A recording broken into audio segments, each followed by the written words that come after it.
Hey. Welcome back, everybody, to another episode of Comics de la Morte, aka Comics of Death. I'm one of the co-hosts, Crimson Owl Comics, Ronnie Gunter, and we have a new guest today, Mike Uhlir, with his book Starfell. So, tell us a little bit about yourself before we start getting into the book itself, because there's really Uh, something cool I found out about him, and that's definitely a topic that we need to talk about. yeah, so I'm Mike Uhlir. I'm the writer and creator of Starfell. About myself, I kind of started out working in the film industry, and then I transitioned to doing VFX for film for a while, and that's kind of where I picked up some sort of like artistic, I guess, chops or something. Mhm.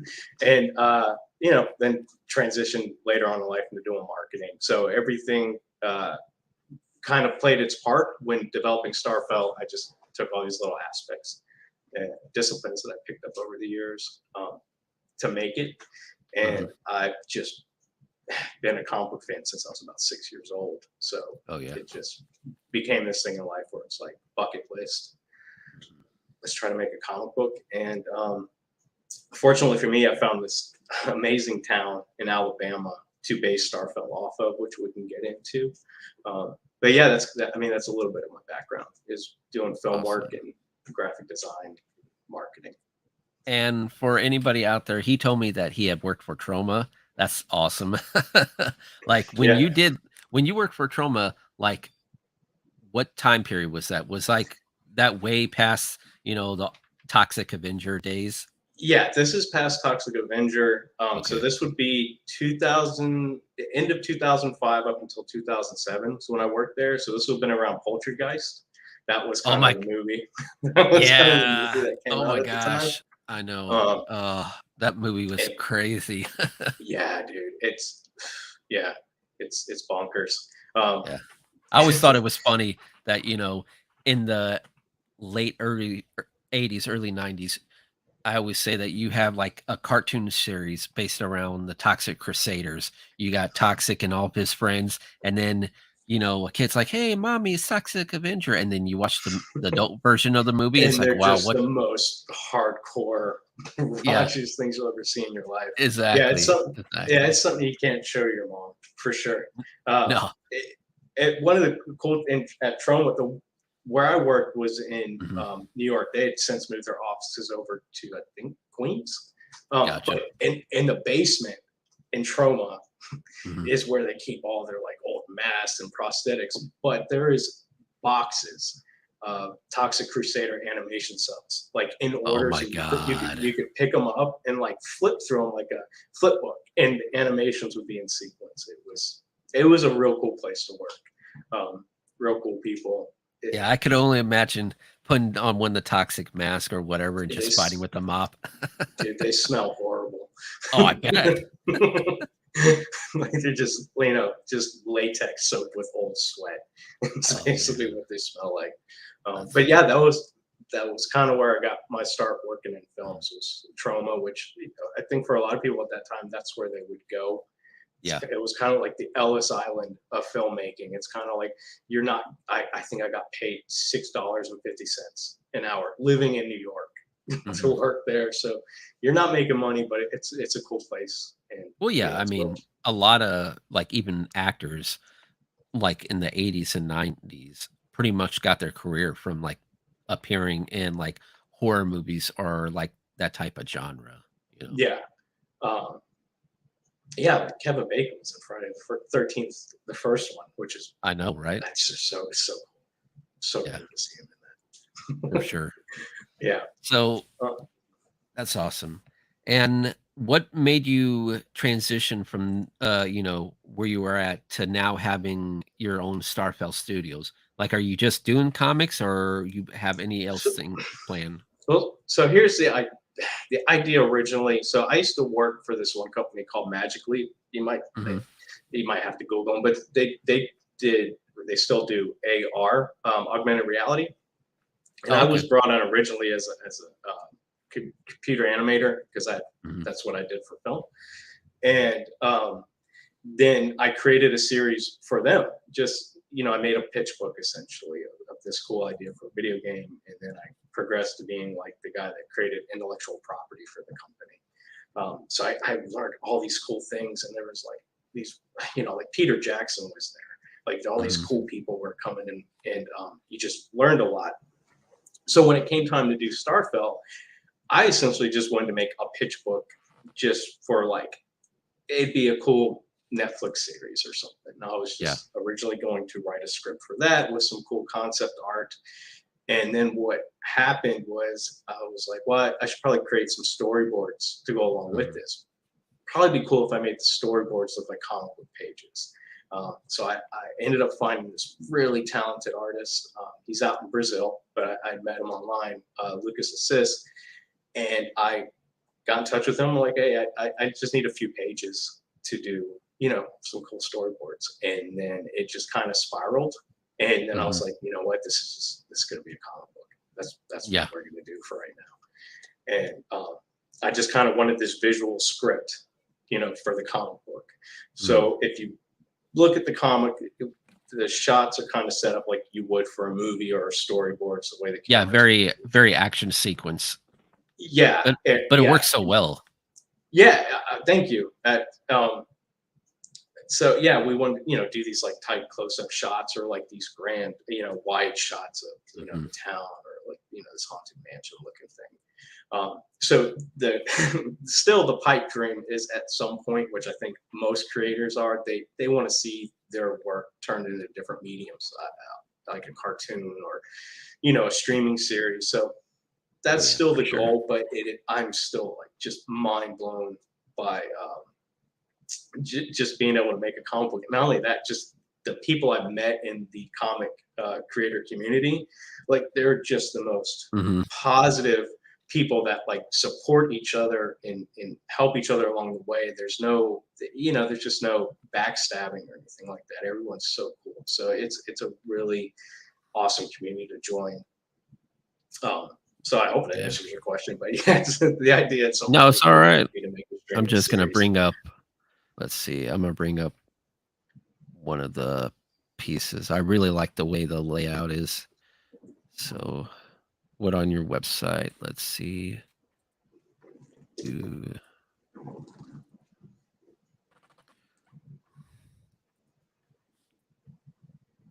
Yeah, right there. Beautiful shot. Yeah. Like, yeah. Just I always like when anyone who does like a big panel and then boxes and small instead of the typical way, just because it creates, like you were saying, more of a dynamic,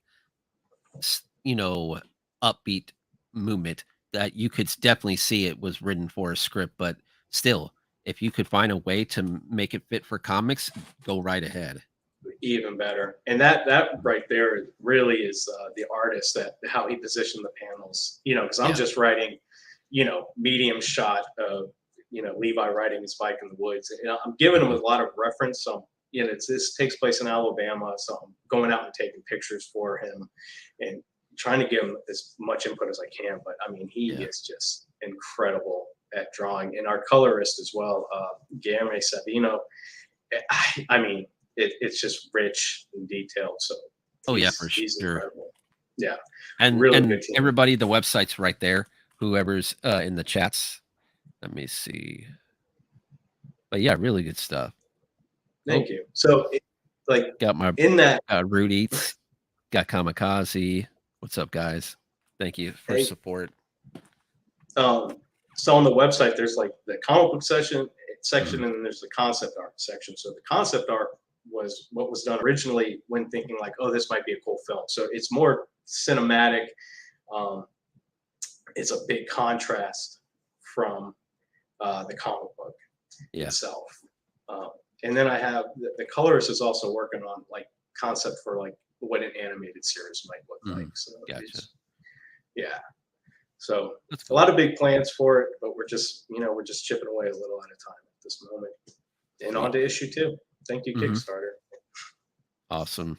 Definitely when the next Kickstarter comes almost near, if you want to come on back on the show to promote that, let me know. Dude, I'd love to. I love watching your show. Thank you. Appreciate it. So with, Starfell, I was born and raised in St. Louis, but then me and my brother, Root Eats in the chats, my father was sick and he's like, given only 6 months to live. So he's like, let me go back to the country to where I used to live in Missouri. So we moved to California, Missouri, a small country town with only like not even 3,000 people. And the whole town only had one stoplight, and if you travel outside of the main part, it was nothing but country land. But your Right. work works so well because the 1960s was all about small towns getting overrun by creatures. Yeah. Because believe me, as a teenager, there was not much to do in a small town, especially if most of the things outside the middle of it was just gravel roads. You did a lot of drinking underage and did a lot of car surfing. It's not a whole lot to do, but you get creative. Yeah. Oh yeah, for sure. Yeah, for sure. So Yeah. with that, did you know that you wanted to make this one story than anything else?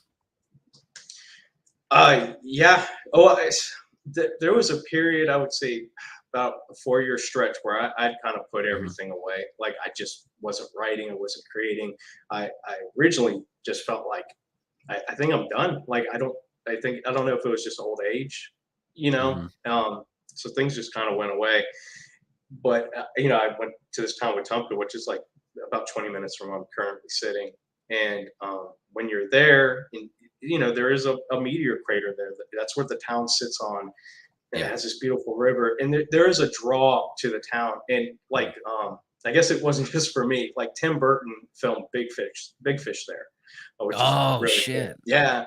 So, and even closer to me, like Mm. 5 minutes up the road, is if you ever seen Big Fish, it's the town of Spectre. I don't know Yeah. if you remember that.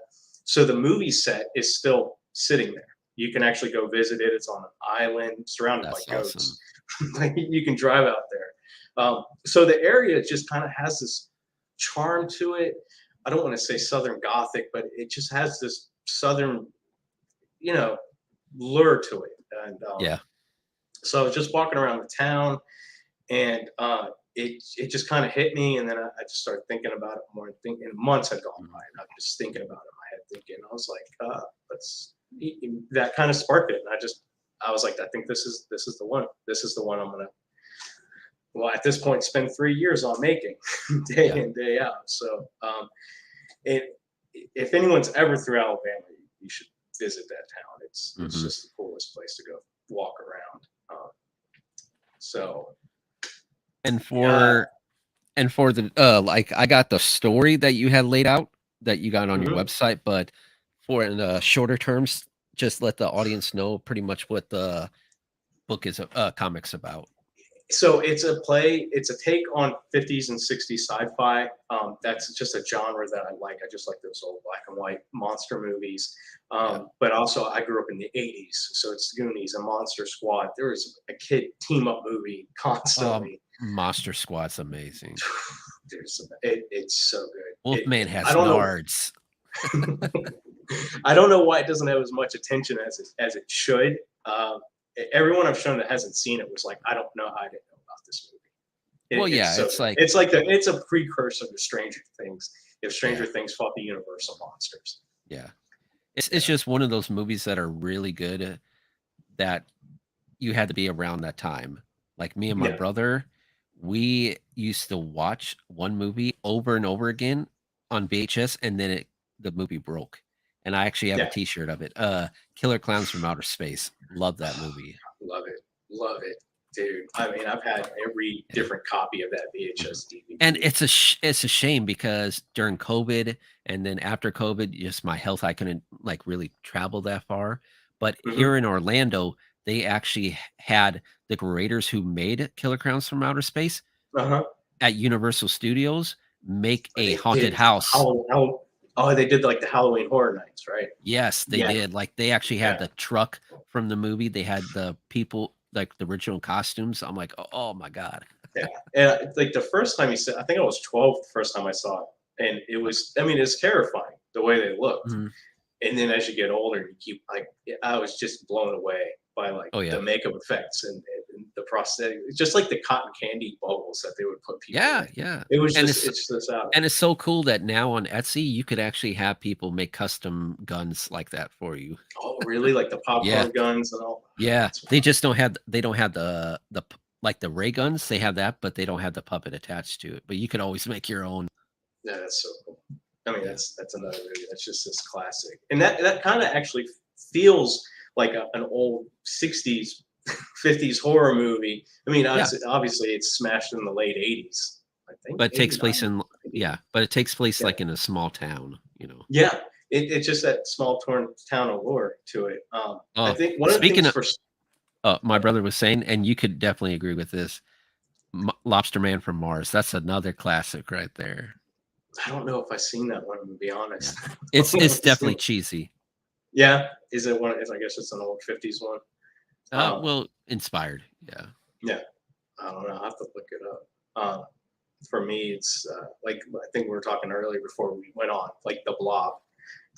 It's just another one to me. So, like in Starfell, one of the kind of things that made me feel like, oh, this should be a '50s thing is they have this old movie theater in town, Mhm. and like there's that iconic shot in the Blob, Oh yeah. the original where the Blob's like Coming out of busting the through the movie theater, Mhm. and to me Yeah. that kept ringing in my head and kind of solidified like, okay, this is probably what that genre should be.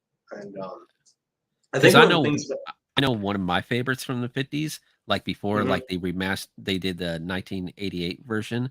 That Blob movie was great. That was like one of my favorite, yeah, old time horror movies during that yeah, time. mine too. Yeah, and you don't. I think in that one, and it's a lot of those older movies, you don't really get the full terror. Like you don't get the full terror of what the Blob is. But in the Mhm. '88 version, when you're seeing someone's like, appendages just get like consumed by this thing. Yeah. The where the person's reaching their hand in the giant sink, and it's just this like like But I loved it horrible because gut like wrenching I feeling.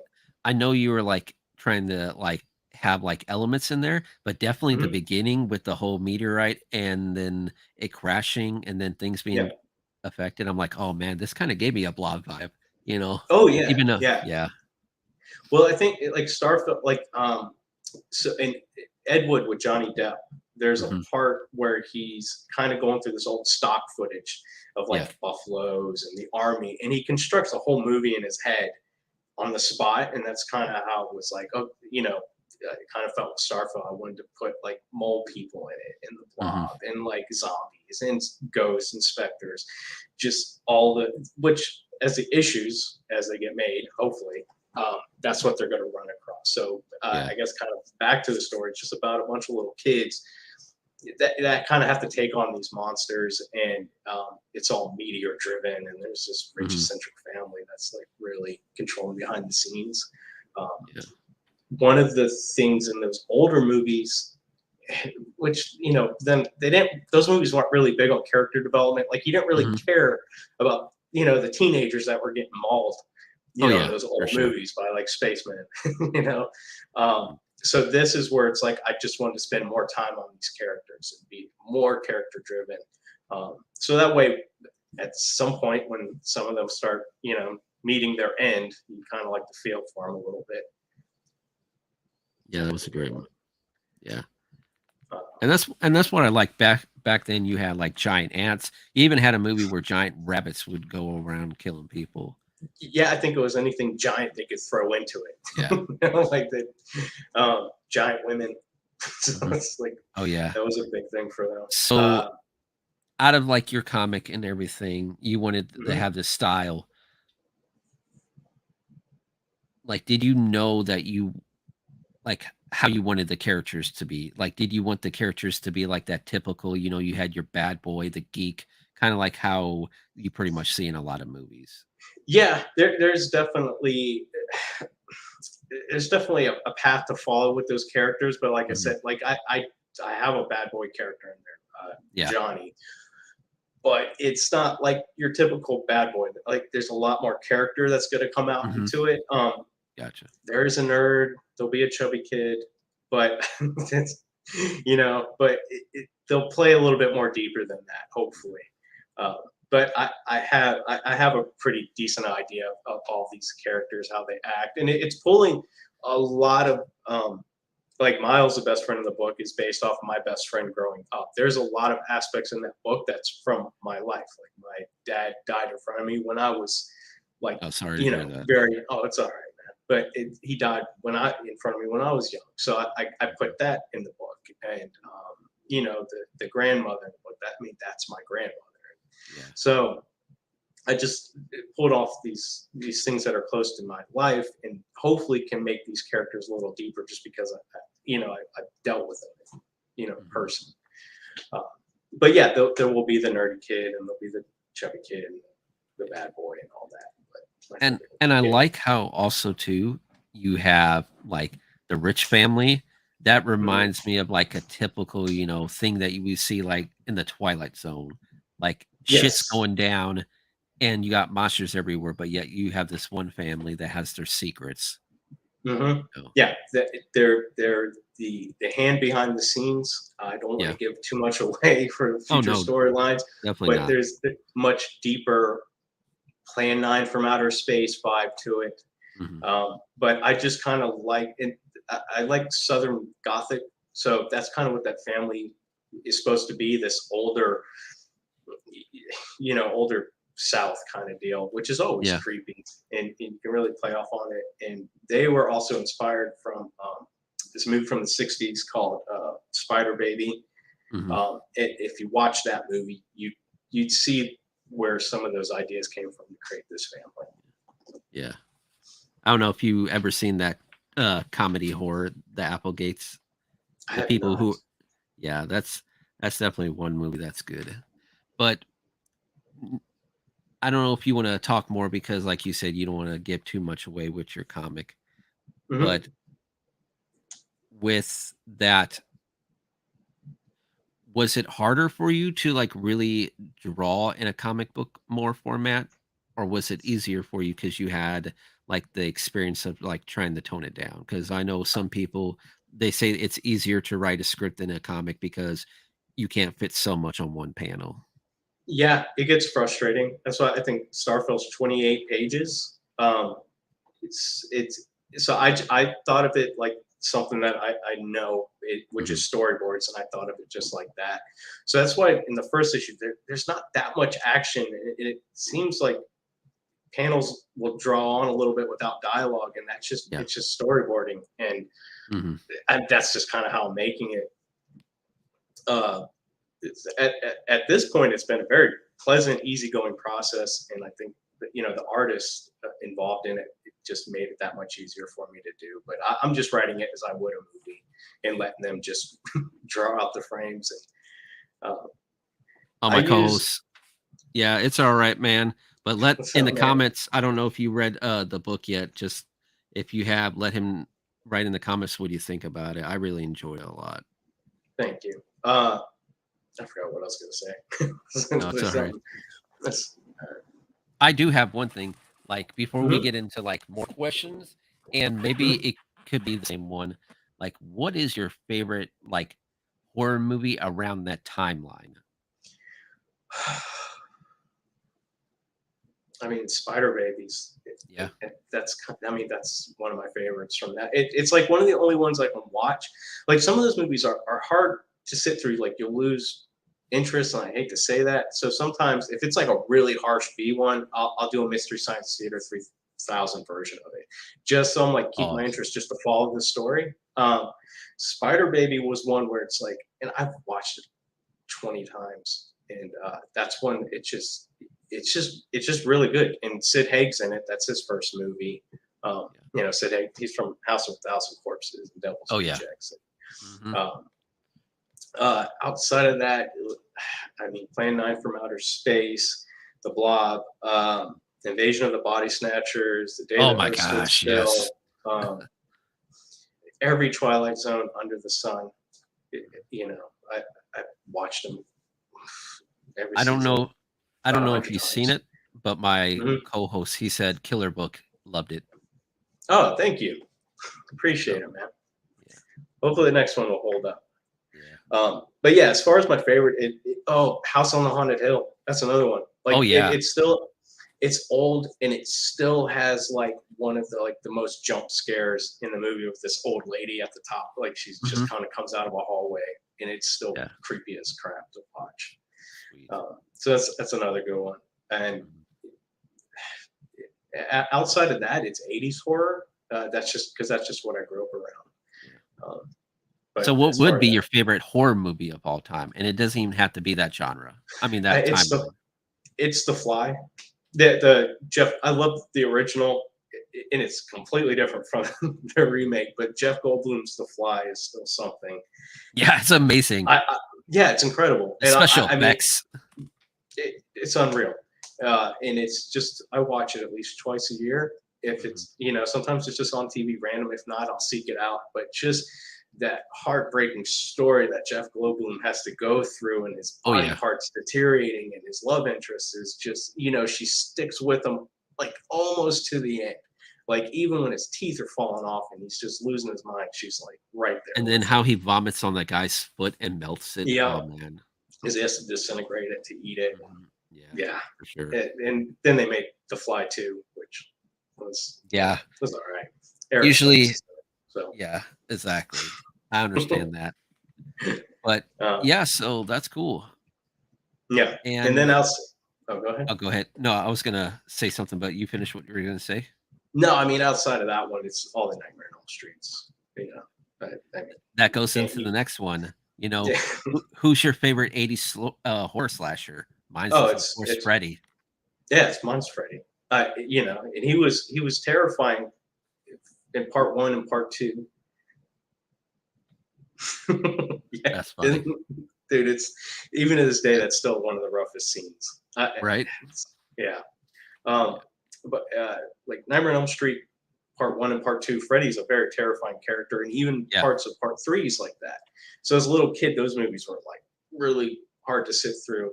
And then I think Part Three for me as a little kid made it like because the kids in those movies had superpowers in their dreams, and I was a Yeah. comic book nerd. I'm like, oh, these kids are like New Mutants or X-Men, and then it just made Yeah, it the third relaxed it for movie. me. It made me fun to watch. Yeah, the third movie definitely is like a lot of people's favorite movies. Yeah, that's what the New Mutants movie they made should have been like Because it's that. it's it's definitely one of those things where Robert England said that they got to let him like play a little bit, and when 4 came around, they definitely gave him complete control because Yeah, Welcome to Prime Time, bitch. He improvised that. It wasn't in the script. He's like, "Hey, I want to say something. I want to change it out." yeah, And it's classic line. Everybody knows that line from that movie. and it revolutionized the character, and it made him.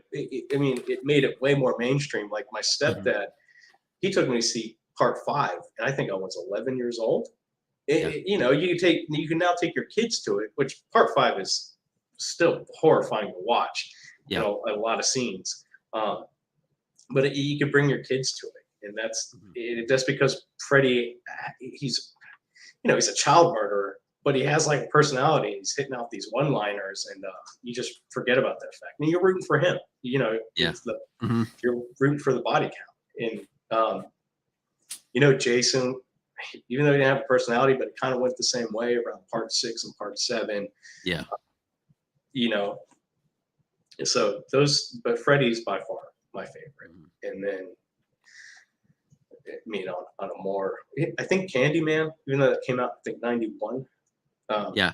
Mhm. Candyman, I liked a lot as well, and I kind of felt the Well, same with way. Candyman, yeah, with Candyman, what's great about him is like, you had everyone and their, sibling going in front of a mirror to do something, just Yeah, waiting for one of your friends to pop out of the shower and scare everyone.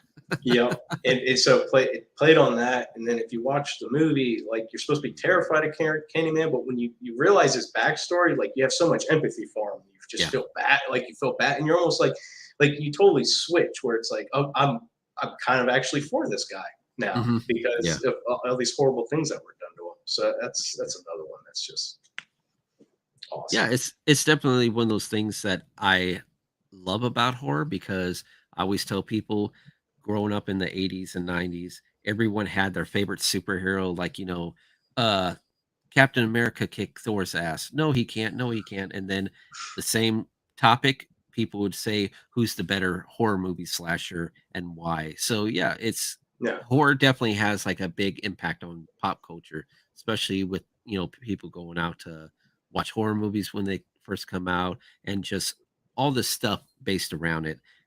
And it's a really good community. I don't know if you've ever gone to a like not like a Comic Con, but like a con that's Mhm. just based around like horror stuff. When I worked at Troma, I had to do all of the convention stuff for Yeah. them. Like, so, I mean, I've been to a couple, but I was more in charge of just like sending stuff out to the convention. So, I mean, I'm well aware of like how just awesome that community was, and Mhm. it was so fun. I think as I got older, I just kind of like I just kind of wasn't involved with it as much as Yeah. as I'd like to be now. Mhm. Um, but those conventions are like super fun, and it's just cool to see people dressed up, and it's such a fun topic to talk about. Um, horror goes beyond just like the gore and guts. There's some Mhm. really good storytelling in them, and I think you and I were talking about the Thing earlier, and that's another one. It's just such good storytelling And outside of the fact of these grotesque monsters. and You know, and I always say it that with horror, what's so great about that is like you have superheroes, and you could pretty much uh think about what's going to happen in a superhero movie. But with horror, hmm you have sci-fi horror, you got horror slashers, you got psychedelic horror. Like there's like subgenres in horror. You could even yeah, make a horror movie based around a man trying to save his wife against the villain. So you have that damsel in distress. Like, yeah. is it Drive Me? Uh, oh, it's an old movie. Basically, this guy has to go to hell to get uh his girlfriend back that the devil took, but he had like Hmm. a cop to kidnap her. I think Highway to Hell or something like that. It's an old I'll have to movie. watch it. I'll have to dig around. Like it's from the 80s or 70s. Yeah, because in that hell world there was a Mhm. diner, and Ben Stiller's parents, both of them were in that movie. Really? Oh, I'm gonna Yeah, have to look that up. That's cool when you watch an old horror movie and you're like, oh wow, that's who that is. yeah. I'm Mhm. gonna have to go back and look that up. 70s horror to me, it's a. I don't want to say it's a little too rough for my taste. I enjoy it. Um, Mhm. like how, like Last House on the Left. Like that's a really hard one to sit through, Yeah, but you it's appreciate it because it's one of Wes Craven's like yeah. best movies. You Well, know. yeah, it's like, I don't mind watching horror movies and stuff like that. But when there's some certain horror movies that could be like a little bit too gross, not like Yeah. gore wise, but like I always say it, Rough. I'm not a fan of the Human Centipede movies. No, no, That's just no. that's I just mean, disgusting. it is. I I appreciate its appreciate yeah, creativity, but but it's something I'm not going to it, watch. it's a bit much, and yeah, and they made 3 of them, or they probably Yeah. made more at this point. Hats off to them.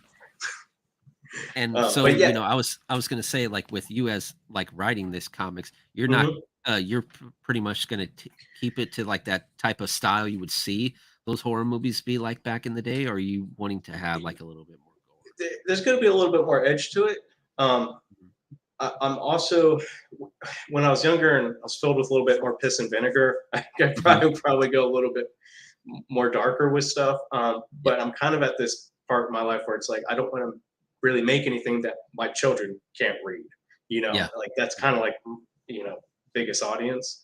Um, so there's going to be horror and there's going to be gore in it, Mhm. but it's not enough where it has the opposite effect where it turns you off from it. Like you want to keep reading more. Like The Walking Dead is very gory, Mhm. um, but so many people like it had such a high viewership because people just fell in love with the characters and they played it pretty safe where they didn't do anything too hardcore Yeah. up until when they ruined their show. they, Yeah. you know, they basically killed Glenn, and then it was like I don't think people were like used to seeing that kind of horror because that was Yeah. pretty brutal. So, Mhm. but yeah, it's going to be playing it somewhat safe, but I kind of want more like the feeling to come from like if a character dies and you're just like, oh, that sucks, you know, while doing some really cool monsters. And I'm gonna try to take as much as I can from like what inspired me, old Stephen King books, Yeah. And put that in there, get a little terror, and, you know, some adrenaline. But Gotcha. yeah, but there will be gore. It's just gonna be a little safe. And you know, we could talk more about this, but you know, you were gonna write this as a script and everything. But Mhm. what really attracts you? We're like, okay, I just want to really focus on the horror genre and nothing else. Like, what It, really wants you to do that? I think almost out of frustration, Hmm. in a way. I'm not a lot of stuff that comes out lately. I'm just not a fan of. Like, I'm not a fan of like teenage slasher flicks. Like Gotcha. Scream, the first one's awesome, but it's just not my cup of tea. Hmm. So I wanted to take something that I loved, which I find incredibly interesting, and try to remold it in a way where this other audience that isn't used to reading that kind of stuff will find it interesting again and kind of Hmm. bring a little life back into it and just do something a little different. I think that 50s, 60s genre is kind of been forgotten about. We've seen them, you know, there's been so many different zombie movies Yeah. and slasher movies, but there's this whole subsection of horror that no one really touches on it or really goes full force into. And so I think it's just a love I have for that I feel very comfortable with in terms of like, yeah, you know, my passion for it. Hmm. And hopefully I can just do it some justice and give it a little pulse and hope people will enjoy it. It's just a genre that I love and I wish more people did. and, Oh but yeah, yeah, I hear you. yeah, just old black and white films are very just they feel comforting to me, uh, especially those old horror ones. So, Hmm. but like I said, I love '80s horror as well. So there's you know down the road might try to do something like that too. Oh yeah. Um, but I'm not a huge action movie fan. I love superhero movies, but Hmm. it's you know I just want to do the little scary stuff and throw some little kids in it and see what Hey, happens. hey, nothing wrong with that. I mean, look at Stephen King and look at Monster Squad.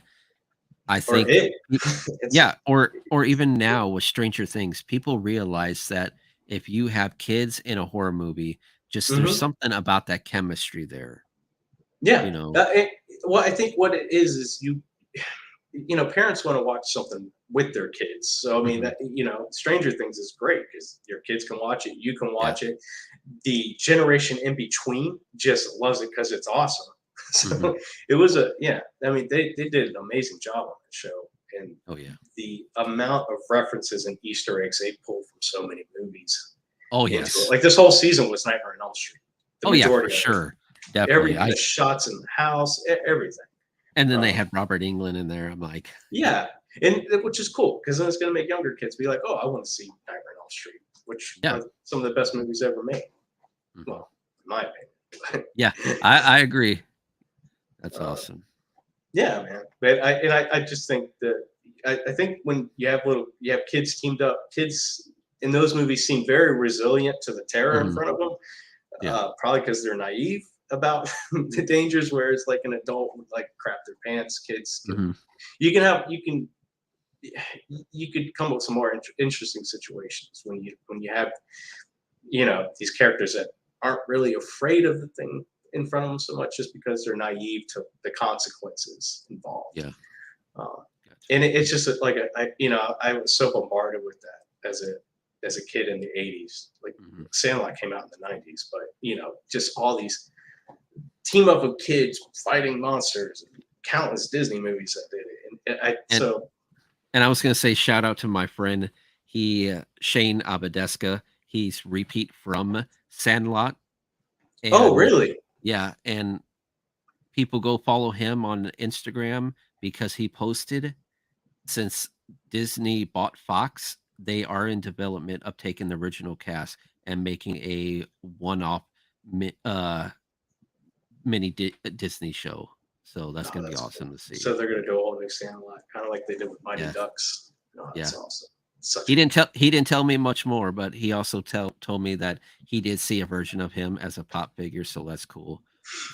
So just got to support you, man. Shane, if you're watching, I know you've been busy. Very But yeah. cool. But But yeah, so with the horror comic, since you love that genre with the black and white, did you originally want just the comics, since a lot of horror comics were made in just the black, white, and grays? Or mhm. did you know that you're like, hey, I gotta make this in color? So it started off in black and white. So I was about halfway through the process with my artist. So Mhm. I mean, we're like on page, I think at 18, and everyone, like my girlfriend or everyone else that kind of read it, they kind of wanted to see it in color, and I was pretty content with it being black and white. And Mhm. then I was like, well, so like in the comic book, the crystals from the meteor are like a magenta color. So Yeah. color plays a role into it. Mhm. It's similar. It's kind of like that Nicolas Cage movie, Color Space. Yeah. So things needed to be in color, and I reached out to the artist if he knew anyone. He's like, "Well, you can try out my best friend." So I had him do a couple pages, and the work he did on the meteor in space, just the first couple pages, I Oh was yeah, like sold. beautiful I'm work. like, yeah, I was sold. I was like, That's okay, what that's gave me like color. that blob, the Yeah, thing vibes, you know. yeah. I mean, he changed Starfell to. I mean, he changed it from black and white to being color. Mhm. And but we had to pick specific color tones. Like I wanted, so him and I looked at old Star Treks and tried to figure out a color palette that best served the time period, which is Oh yeah. 1962. Mhm. So like one of the main characters, Delilah, just the color of her dress is kind of like washed out mango color, or the vibrancy of the magenta. Yeah, it makes a big Is, difference. yeah, huge difference. So You know, that was just it's like reading a horror comic that takes place in the 80s. If you don't have like those bright neon colors, you know, it's not going to sell it as well. yeah. So anyway, gotta fix my camera. No Um, problem. so anyways, but yeah, so he just changed it up, and it was great. So we went from black and white to color. Awesome. So do you know Yeah, that these are going to be your two go-to guys for the yeah, next coming projects? that's it. Just these guys. I mean, I'm probably going to commission out other artists to do like posters and whatnot. Awesome. But I mean, as far as the comic book, I mean, these are it, and they're in Brazil. Um, and they're best friends. So there's like a trust, and they work well with each other.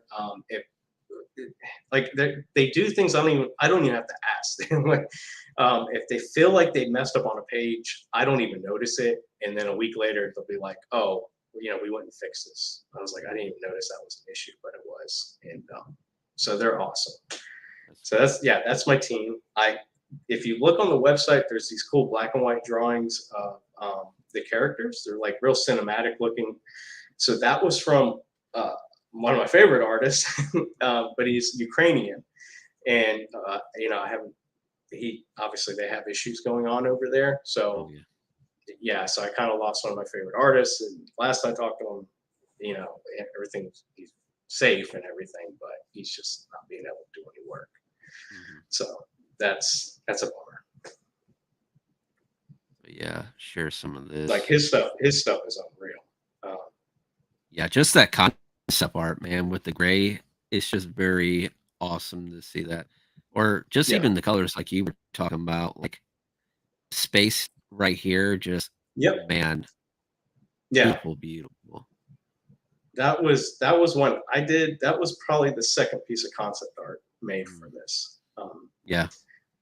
Yeah, but I mean, there you can see like the vibrancy of the colors of the crystals, and even how that came into play is like when you walk around Wetumpka, and I guess it's just the geology of Alabama, but I mean Mhm. there are like quartz looking crystals in the ground, like you stub them with your toe and you can kick them right up out of the ground, and they kind of Yeah. have like this little peach pinkish hue to it, and they're all over the place in the park in Wetumpka. Mhm. So I was like, that's probably something cool I'll do for the story. Is to incorporate that. So that's kind of how that whole crystal thing came involved into it. Yeah. Um, I Yeah. just try to And take that's as what's much as I could from that town. Mhm. And that's what's great, trying to find things that are like real life events, but twisting up a bit, you know. Yeah, And I think it helps people too because they could like, okay, this is a real place. And especially if people are like fan of yours and they live in that same area, it's like, oh wow, let me go check out this town just because it's based around this. And I could, yeah. I mean that. pretty much that's probably why a lot of people go see Maine, just because every Stephen King book takes place in Maine, pretty much. Yeah, I mean, I wanted to. I mean, I wanted to use everything I could to make this real place into the Mhm. comic book, so you could go visit it. Um, Yeah. so even in issue two, like there's going to be all these real life locations that, hey, if you're ever in Central Alabama and you're a fan of this, you can walk around and see these real places, and so kind of like almost giving the like this fictional mythology to the town. Yeah. It just That's kind of cool. gives it this other side to it, Mhm. and I yeah, it that and the fact that it's based off real place. Like if I ever got stuck with writer's block, which happened several times while working on it, I would just go walk around the town for Mhm. an hour and look That's awesome. around, and then something would spark up. I'm like, I could use that building for this. Like the whole fire scene at the beginning of the book came from a moment of writer's block, and I'm just looking around. I was just looking at that building. The whole Mhm. scene played out, and I was like, okay, that's the writer's block solved. Um, Awesome. so it's a cool thing. You can go walk around and do that. Yeah. The only thing that's missing is just no creepy mansion up on top of that hill, which Mhm. you know, hopefully someday someone will build that. Right.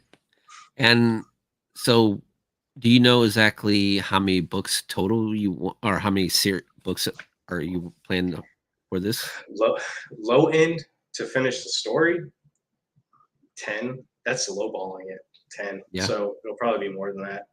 But the hustle to get them made and Mhm. is pretty hard.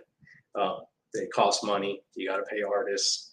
Yeah. Um, the majority of it was, I mean, all of it up until Kickstarter was like I would pay for, and little by little. Mhm. If if there's something I could do art wise, I would go ahead and do it and try to make. So it's a process. I'm finding that it's getting a little quicker and easier. So this Mhm. first issue took a year to make, mostly because I brought the colorist on at the end, Yeah. and we were just going page by page at that point when we could. Whereas now that Kickstarter's funded, the second issue will be done in 3 months, which is Awesome. cool.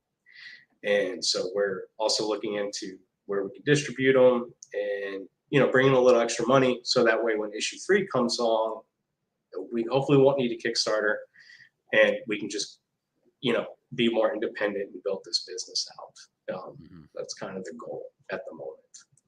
But it's going to be 10 issues at the minimum, and I hope I can finish it. So Yeah. yeah, yeah. So, with with that time era, the 50s and 60s, not as much as like you definitely see in 80s horror, especially with Freddy and Chucky. But do you Hmm. plan to have like some type of like comedy in there? Yeah, yeah. I mean, that's going to come through other characters that haven't been introduced yet. Gotcha. Um,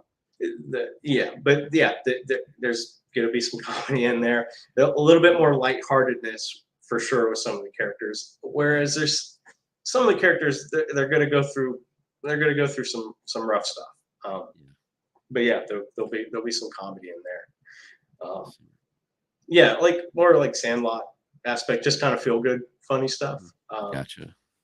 Yeah, as it plays out, because I think in this next issue, I mean, there's like 4 or 5 characters that get introduced that weren't in the first issue, while Mhm. still trying to like keep in line with the story of the main character Levi. Yeah. Because you got to follow his path, but there's just going to be a lot more characters in this next issue. I'm really excited about it. We've gotten it pretty much written out, and the artists start in the first week of August, I believe, is when they're scheduled to start working on it. Um, yeah, so and we got to get all And the everybody references. could download the like you have the book digitally for a free download? Yeah, it's free. Yeah. If I had it my way, every one of them would be free. Mhm. Which I'm sure they will. Like by the time issue 3 or 4 is out, issue 2 will be for free. I'm going to Gotcha. try to make them as available as possible. One of the things I want to do is I get my first batch of books Mhm. next Tuesday. I was hoping it'd be this week, but I get them next Tuesday. I'm hopefully going to leave them, in the town, local stores in there. So if you're like a local Wetumpka resident, you get physical issues for free while, while they last. But if they're available, like, whoever lives in the town gets everything for free. Sweet. Yeah, but if it was up to me, everything would be free. Yeah. And But so yeah, I see the T-shirt. Do you have merchandise to sell on the website or I'm no? starting to make the merch store so that this Mhm. T-shirt would be on it. I made a hoodie. I have posters made up. So the merch store is via Uprint.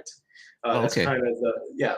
So their store is going to run on my Wix page, which is what my website is built on. So I started building the merch store, but I'm very like I don't want to sell something unless I know it's like good and quality. So So you want to as for this, buy it I first. have to buy it and try it out. So, when I started making my shirts, like I had to buy this one.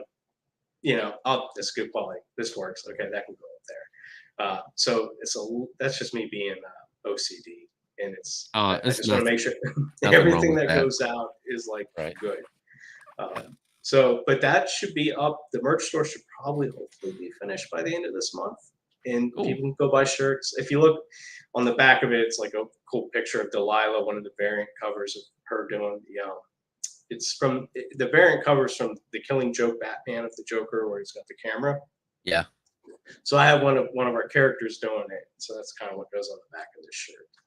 Very And cool. yeah, and I'm hopefully gonna have some new posters made up from different artists. Yeah, just trying to make some cool stuff. Hey man, I, that's what it's about. yeah, it's fun, man. And this is my first comic book, and like I said, this whole comic book creator community is just amazing, and there's so many different aspects to it I've never even thought about. Especially when it came to the whole Kickstarter thing, the amount of back and forth relationships you build, with these other content creators to kind of help back your projects it's just something I never really took into consideration, and I'm glad it's a thing because I've met some really cool people that just really go out of their way to try to help you, and hopefully you do the same for them. It's just Yeah, a cool community. for sure. Yeah. Whereas, like, I'm a huge pro wrestling fan, and if you ever look at the pro wrestling community online, it is like night and day. It's like you lose Yeah. faith in humanity when you read their Twitter feeds. But Yeah, yeah, I could definitely say that too. The comic book community is definitely, great. Especially when you get to like the horror genre part. It's like mhm. everybody is like so nice to each other because Yeah, it's that genre where people are like, "Oh, you do horror movies or you write horror comics? There must be something wrong with you," you know? yeah, right. But I mean, the community itself is just Yeah. so close knit, and it's just something this cool thing that they share and they can relate to, where you feel like normal people just can't.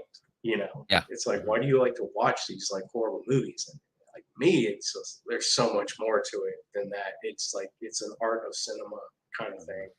Yeah. Um, especially when it comes to horror movies. Yeah. Yeah, I mean, there's some of the greatest movies ever made. It's like Horror movies. I could literally mimic this one movie line by line, and I watch it every year, and that's Lost Boys. Oh God, yeah, Yeah, yeah, that movie's incredible. yeah, great I'm not a fan. soundtrack and everything. Yeah, I did. I was listening to the soundtrack the other day. Mhm. Oh my God, I can't remember his name. The guy that plays the saxophone. Oh Uh, yeah, yeah. yeah, like have you ever listened to his actual albums? Like, is it Hmm. real? Yeah, awesome stuff. Yeah. It's really good. Um, yeah, Lost Boys is incredible. You ever see the sequels? Were you a fan of those? I When wasn't Corey really a Haim. fan of those. No, yeah. The comics, though, are a different story. I had no. I had Fright Night comics. I haven't read the Lost Boys comics, but I was thinking Fright Night comics for Oh, some Fright reason. Night, Yeah, that's definitely one of those things I really enjoyed. The sequel, I never watched the remake with Chris. Uh, Colin yeah, Farrell. yeah, I didn't watch that one. Yeah, it's all right. Gotcha. I mean, Colin Farrell's cool, but Yeah. yeah, it's not like the original. Nothing's ever like the original, except for The Fly. I think that's the only remake they ever made. Well, and The Thing, there's an original Thing, um, that was just awesome. So Yeah, that's yeah. cool. Oh man. Well, we're at almost an hour. Well, 5 minutes to an hour. But do you have anything else you want to talk about, promote before we sign off here? Uh, I mean, just check our website, starfellstudios.com. From there, you can get links to our Instagram, our Facebook, and to our Twitter. And I put just your hope. YouTube account up as well. I know Oh, you thank have you. too much. We have a YouTube account. Hopefully, like I made like a special like CG animated intro, for the Kickstarter. So hopefully, when I do the next Kickstarter, I'll have a whole new cool little horror intro video made as well, and so that'll be on our YouTube channels. And I'm trying to think if I'm going to do some like behind the scenes making of how we make the comic books, because um, we use a software called Blender to help kind Okay, of yeah. frame out shots using computer animation. So we might do some of that on YouTube. But you can just follow our social media, and on there, whenever we do updates, like for our Kickstarter, or we can buy the book, or if we upload some new merch, it'll all be on our social media that we try to update daily. And that right there is like the best support you can give us, is just subscribe to those and just follow along. And if you enjoy the content, please buy or donate. Yeah. And also you feel free to instant message me or DM me. And if anyone ever needs anything, just let me know. I can send them some freebies. Oh, awesome. You hear that, guys? He said freebies. Don't pass it up. Show support. Like me and Jason said, really dig your book.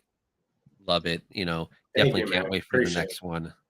Awesome, man. Thank you. And I thank you could for having definitely me I on. not a problem. I could definitely tell when you wrote this, like you actually sat down to take the time, and it shows. It really does. Thank you, man. I really appreciate that. I think I started writing for a year before any ink went to paper, as far as drawing. So, but I appreciate that, man. Thank you. No problem. All right. Thank you, Rude Eats, Frogbreaker, Kamikaze. You guys are awesome. We'll I don't know on the top of my head who's next week's you know special guest, but I'll come up with one. But you all have a great weekend and see you next time.